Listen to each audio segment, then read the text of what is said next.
Akizungumza katika mashindano ya Tulia Marathon yaliyofanyika jijini Mbeya, katibu mkuu huyo amesema serikali inatambua umuhimu wa michezo katika nyanja mbalimbali, ikiwemo kujenga afya za wananchi, kuleta ajira pamoja na kuimarisha umoja wa jamii. Hivyo itaendelea kuboresha miundombinu. Ukitaka uijue hasira ya Tulia Ackson, waguse wanambeya. Na wanambeya, kama mna changamoto inawagusa, msidhani Tulia Ackson amefumba macho ama hajali. Anapambana sana.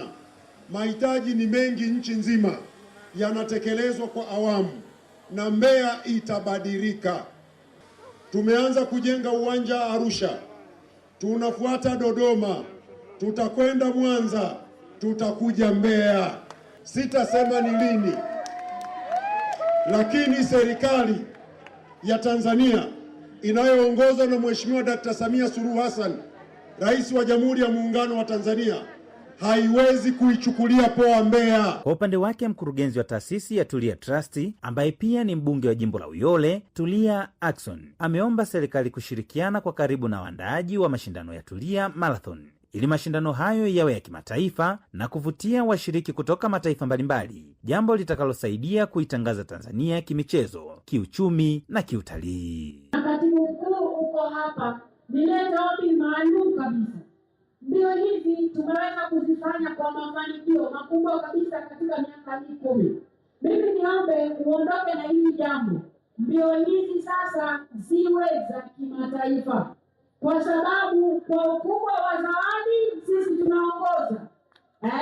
Lakini pia kama tumeweza kufanya kwa miaka 10 mfululizo, bila shaka tumeshaonyesha uwezo wetu wa kuweza kuzifanya mbio hizi, na hakuna sababu kwa nini mbio hizi nchi yetu isizitangaze kama mbio za kimataifa kama ambavyo mataifa mengine yana mbio hizi.